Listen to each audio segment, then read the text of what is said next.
type mentioned here.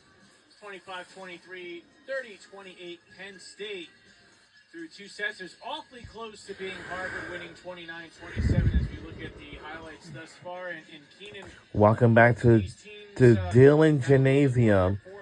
I know this game was from yesterday, but we're still going to be live and watching it. Is it after this? So in the second, but it can still go either way, even though Harvard's trailing by 2 sets. For sure. I mean, when you look at these two teams on paper so far, their stats are nearly identical. The only thing that stands out to me is Penn State's 21 digs to Harvard's 14, which all that says is Penn State's keeping these balls in play a lot more, giving their offense a lot more opportunities to score. And that's really been a game changer for this small margin of victory they've had over the past 2 sets. So you just saw that was the kill by Coons that initially they said was out of bounds, and they overturned. And then the block by Penn State 2 points later to win the second set, 30-28. And again, initially I thought they were challenging the play at the net. It was actually, whether it was inbounds or out of bounds, a great challenge by Mark Pavlik and the Nittany Lions as you look at the stats. And you did mention, Keenan, the digs. Part of the reason also you see the hitting percentages in favor of Penn State. They've just been a little bit cleaner on the block, the errors, but that's because of the block by Penn State. A slight advantage 7-6. Matthew Uoma, 8 kills, hitting .313. Owen Rose hitting .833. 5 kills and 6 attempts for Penn State.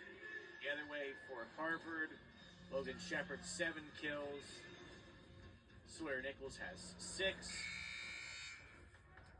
But the challenge here, I think, if you're Harvard, when you're down by 2 sets, is you can't get too far ahead. You can't press yourself too much. Just worry about what's within your control here in set number 3. And if you can go on to the next set, then go from there. Don't want to think about going too far ahead because you only have 1 set left now. Right, that's why that second set is so crucial. Either it puts you in even ground with the other team, or places you in the hole that you now have to dig your way back out of. Owen Fanning has the opening serve of set number 3. Gets help from the net, it's over. Rose is right there defensively and tipped over the block. Carter Dittman has the kill. Smart play by Carter Dittman. Tipping it with his left hand over the block to the middle of the court. The smart placement for a tip is typically you have no defenders there. Sophomore from Fairport, New York, sends one over. Oh, good play by Coons on the second touch to keep it alive. He pushes it over, gets a kill as well. Two-way play by Coons.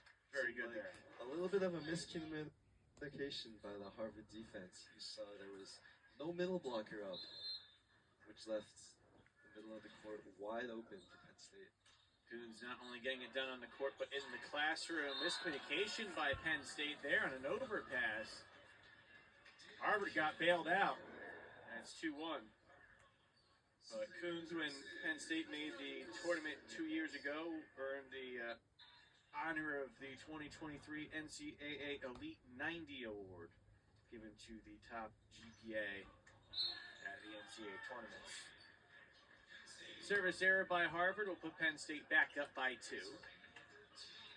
Each team now has 12 service errors going into the third set.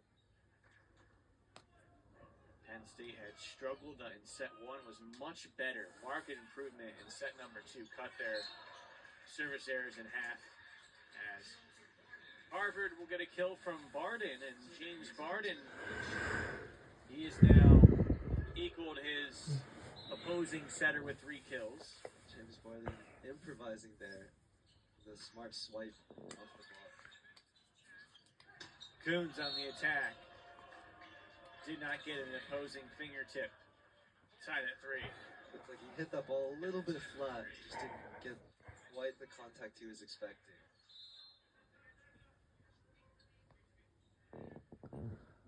Logan Shepard serving for Harvard.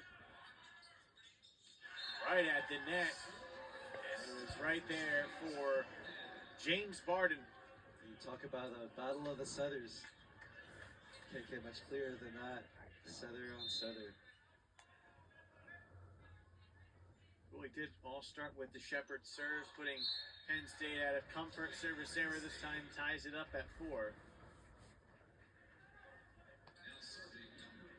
Well, perhaps the Nittany Lions had a little bit of tough luck to be the 3 seed again. It was by tiebreaker, and well, it goes down to who wins the most sets among the tie-breaking teams. And well, they were even with NJIT at 8-4. NJIT, they'll head into tomorrow's match on a 7-match win streak as a service ace by Penn State puts them back up by 1. But Penn State had to travel to Newark and then lost by sweep on a Friday and then won in 4 sets on a Saturday. That 1 set was the difference.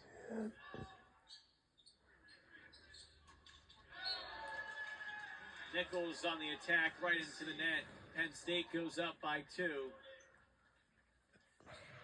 Starting to feel a little swing of momentum in favor of the Nittany Lions, and Harvard would be